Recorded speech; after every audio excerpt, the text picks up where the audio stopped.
Com o carro da BS Fabrications, Piquet abandonou a corrida na Holanda e na Áustria, terminando em 9º lugar na Itália, na corrida em que morreu o piloto sueco Ronnie Peterson. De toda forma, o brasileiro mostrou um forte trabalho e competência, o que lhe rendeu elogios e uma profecia certeira do chefe de equipe David Sims. Aposto meu dinheiro com quem quiser, que Nelson Piquet será campeão mundial em 3 anos. No GP do Canadá, em 78, já fazia sua estreia pela Brabham, com o terceiro carro da equipe, então comandada por Bernie Ecclestone. Salve, amigos autoclássicos! No vídeo de hoje, viajamos aos anos 80 para seguir a história de Nelson Piquet, com toda a sua inventividade e competência que garantiram seus 2 primeiros títulos. Galera, faltam menos de 200 inscritos para chegarmos aos 1000. Nos ajude nessa missão. Nos ajude também a manter o canal no ar doando qualquer valor no Pix. É uma pequena quantia para você e um grande incentivo para nós. Vamos juntos! Deixe o seu like, inscreva-se no canal, assista aos outros vídeos e ative o sininho para não perder nenhuma novidade. Agora, sem mais delongas, pegue um café, acomode-se na cadeira e acelere com a gente.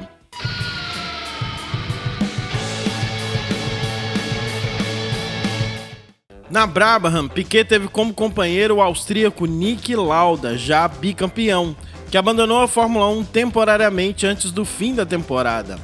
Nelson sempre atribuiu a Lauda seu aprendizado sobre como negociar contratos e comunicar suas solicitações aos engenheiros e mecânicos da equipe. O ano de 79 é marcado por alguns acidentes e muitas quebras. Foram 11 abandonos em 15 corridas, apenas 3 pontos, os primeiros da sua carreira, com o 4º lugar na Holanda e o 15º lugar na classificação final. No ano seguinte, em 1980, Piquet chegou em segundo no Grande Prêmio da Argentina e obteve sua primeira vitória na categoria no Grande Prêmio do Oeste dos Estados Unidos, no circuito de rua de Long Beach, no dia 30 de março.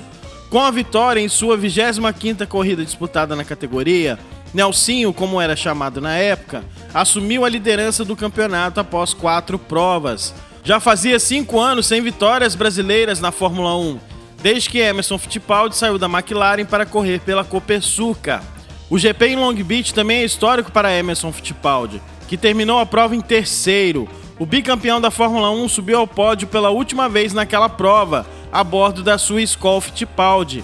Era a segunda vez que Emerson ia ao pódio com o carro de sua equipe, após o 2º lugar no GP do Brasil de 78. No pódio, Emerson parabenizou Piquet e ambos os pilotos tiraram fotos juntos, o que foi visto como uma passagem de bastão do bicampeão para o novato que seria o destaque brasileiro na categoria nos anos seguintes. Em 1980, já com 27 anos, Piquet entrou definitivamente no grupo dos principais pilotos da época. A vitória em Long Beach abriu caminho para o vice-campeonato, atrás apenas do australiano Alan Jones da Williams. Depois dos Estados Unidos, Piquet venceu mais 2 vezes e foi ao pódio mais 2.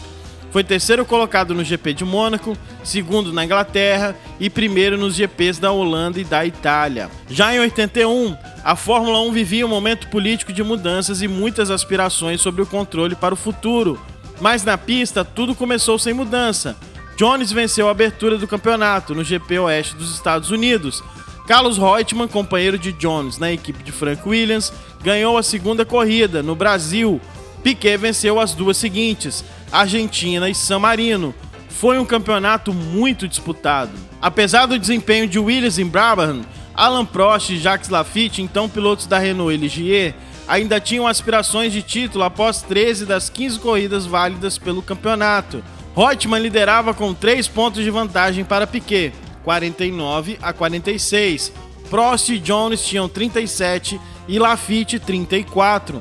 Eram outros tempos e cada vitória valia 9 pontos. O Mundial estava de partida para a América do Norte, correr no Canadá e em Las Vegas. No Canadá, Laffite venceu.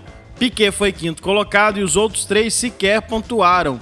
Prost e Jones deixaram a briga matemática antes do GP do Caesars Palace, mas o título ainda estava para o jogo nas ruas iluminadas do deserto de Mojave. É preciso recordar que a corrida foi num sábado, então todo o calendário do evento foi adiantado em um dia em relação ao normal. A sexta-feira terminou com Reutemann na pole position e Jones em segundo, trancando a primeira fila para a Williams. Piquet fechava a segunda fila e tinha Gilles Villeneuve logo à frente.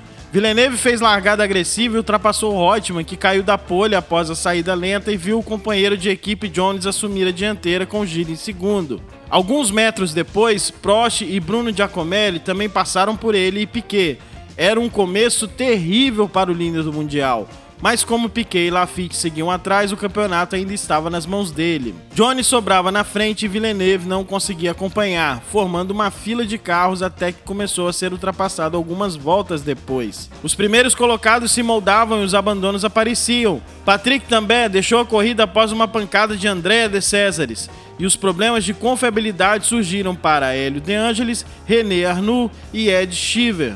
Mas o primeiro grande momento pensando em campeonato veio na volta 17 de 75. Piquet ultrapassou um lento Reutemann, que mostrava enormes dificuldades e assumiu a sétima colocação. Porém, em 1981, a sétima colocação não rendia ponto. Nelson tinha que tirar um de desvantagem para o piloto da Williams. O primeiro ponto surgiu logo em seguida, quando Villeneuve rodou e abandonou. Após 30 voltas, Piquet era quarto colocado e estava atrás do líder Jones, de Prost e de Laffite.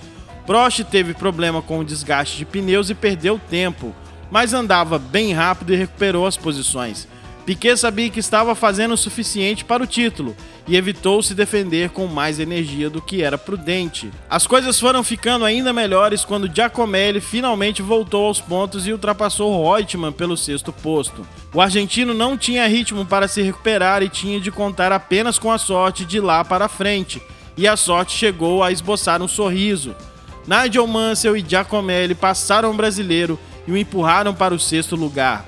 Em sexto e sem Reutemann nos pontos, os dois empatavam e as vitórias garantiam um título a Piquet. John Watson ultrapassaria Carlos mais tarde, novamente tirando o líder do Mundial dos pontos.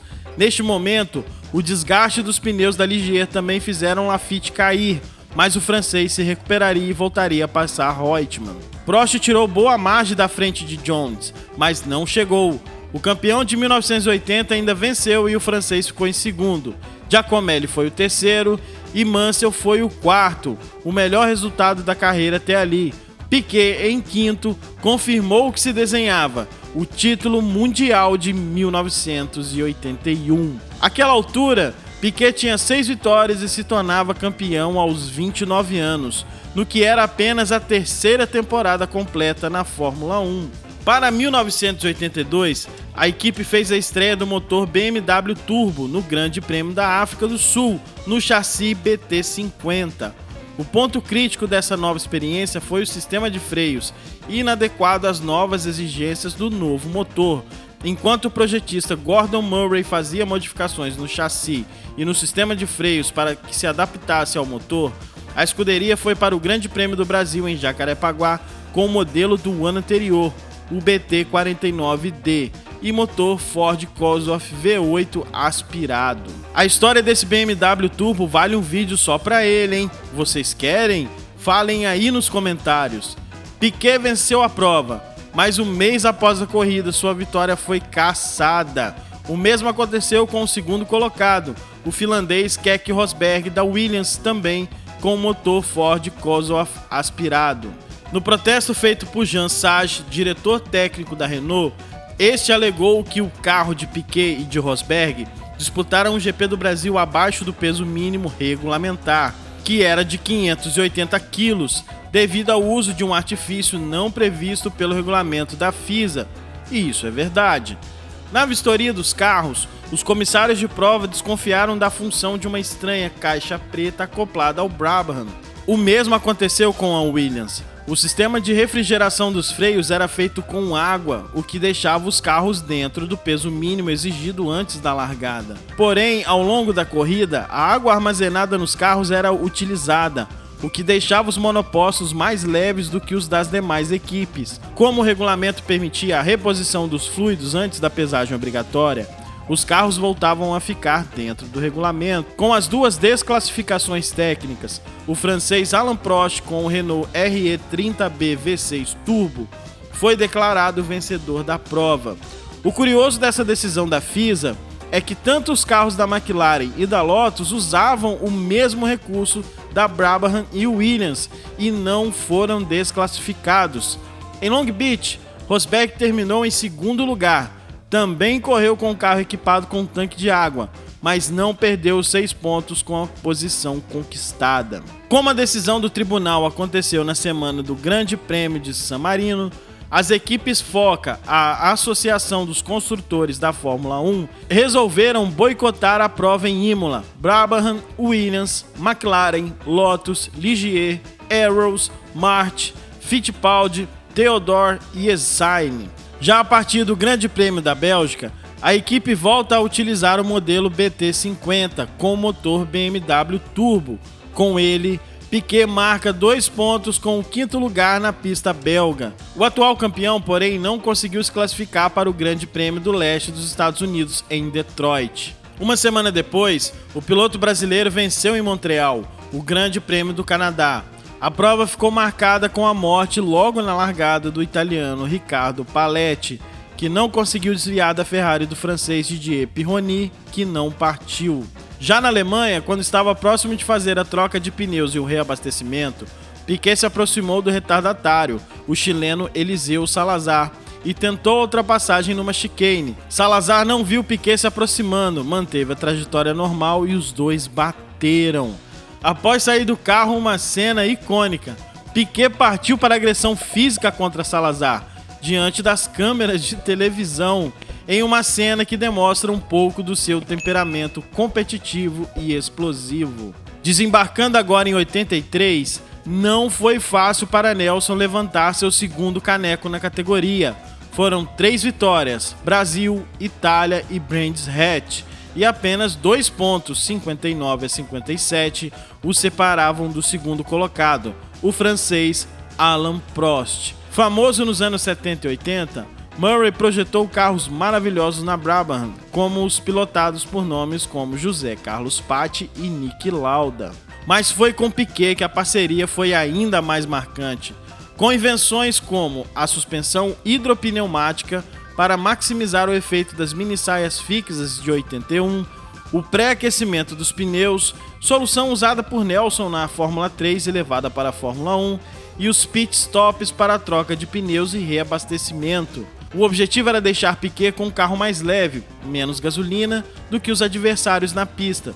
Desta forma, o brasileiro sempre tinha de andar muito rápido para construir uma vantagem que lhe permitisse compensar a entrada nos boxes para o reabastecimento.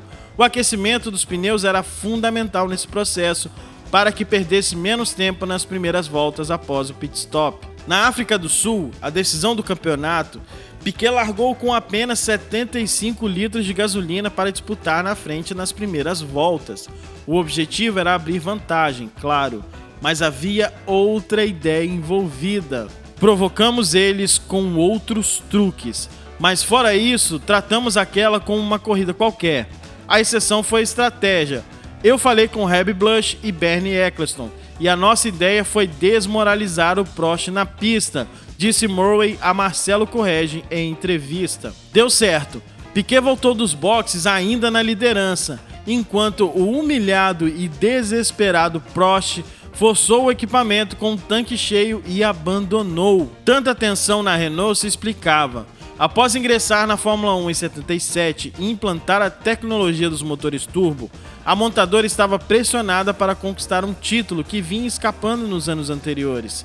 Já a Brabham, uma autêntica equipe garagista, usou de artimanhas nada ortodoxas naquele fim de semana em Kyalami. A Renault levou um pessoal extra para Kyalami. Eles estavam muito tensos e a Brabham sempre tocava rock and roll nos boxes. Naquela época, provavelmente era Led Zeppelin que o time estava ouvindo, sempre bem alto no pit lane. Mas naquele fim de semana, exageraram no volume para irritar o pessoal da Renault. No entanto, nem tudo era rock and roll. Hebb Blush contou em entrevista: na noite anterior à corrida, todos os motores estavam destruídos, tinham um problema de construção e simplesmente explodiam. Então toda a equipe técnica da BMW varou a noite trabalhando. A maioria dos pilotos teria guiado de forma mais agressiva para simplesmente ganhar a corrida, mas o Nelson guiou usando a inteligência, como sempre fez, para ganhar o campeonato. Piquet tinha tanto domínio das ações daquela corrida que uma atitude inteligente quase custou o campeonato ao brasileiro. Ao tentar reduzir a pressão do turbo nas voltas finais para poupar o motor, a chave de regulagem dentro do cockpit simplesmente saiu da mão de Nelson e caiu aos pés dele. Guiando o carro com cuidado, Piquet conseguiu puxar a alavanca com o pé e recolocá-la no lugar. Piquet terminou a prova em terceiro lugar, atrás do vencedor Patrese e do segundo colocado Andrea de Cesaris. Como o quarto lugar bastava para o brasileiro, ele terminou o campeonato com 59 pontos contra 57 de Prost. Nelson se sagrava bicampeão mundial de Fórmula 1. A temporada de 1983 foi uma das mais incríveis e teve como vencedor uma equipe que não tinha o maior orçamento. Foi um show de organização, criatividade e principalmente competência. E aí, o que estão achando da história rock and roll do Nelson Piquet? Conta aqui nos comentários, eu leio todos eles. Deem também suas sugestões para os próximos vídeos. Lembramos que teremos a parte 3. Fiquem ligados.